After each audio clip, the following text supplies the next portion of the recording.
দিনভর ভোট গ্রহণ শেষে মধ্যরাত পর্যন্ত গণনা করেন ব্যালট পেপার। শেষ না হওয়ায় সকালে আবারও আসেন ভোট গণনা করতে। পরে দায়িত্ব পালনকালেই ঢলে পড়েন মৃত্যুর কোলে। বৃহস্পতিবার সকাল ৯টায় শুরু হয় জাহাঙ্গীরনগর বিশ্ববিদ্যালয়ের জাকসু ও হল সংসদের ভোট গ্রহণ।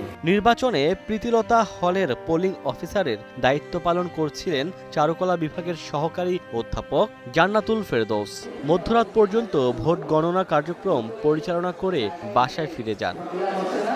শুক্রবার সকাল 8:30টার দিকে আবারও আসেন ক্যাম্পাসে। সিনেট ভবনে দায়িত্ব পালনের সময় হঠাৎ অসুস্থ হয়ে পড়েন জান্নাতুল ফেরদৌস। পরে সাভারের এনাম মেডিকেল কলেজ হাসপাতালে নেওয়া হলে চিকিৎসক তাকে মৃত ঘোষণা করেন।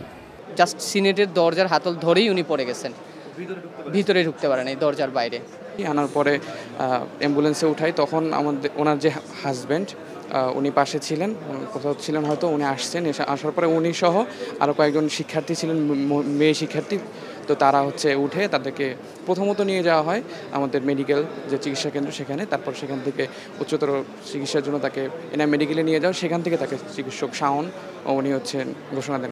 এদিকে বিকেলে পাবনার নিজ বাসায় জান্নাতুল ফেরদৌসের মরদেহ নিয়ে আসা হয়। এক নজর প্রিয়জনকে দেখে কান্নায় ভেঙে পড়েন স্বজনরা।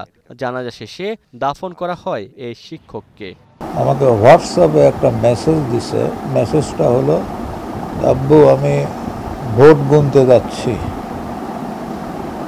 ওই তার শেষ কথা, শেষ ছোঁয়া।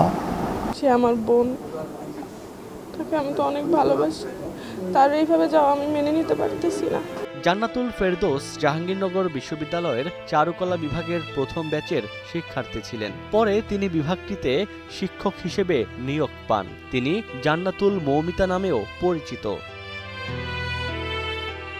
Omar Faruk, Star news.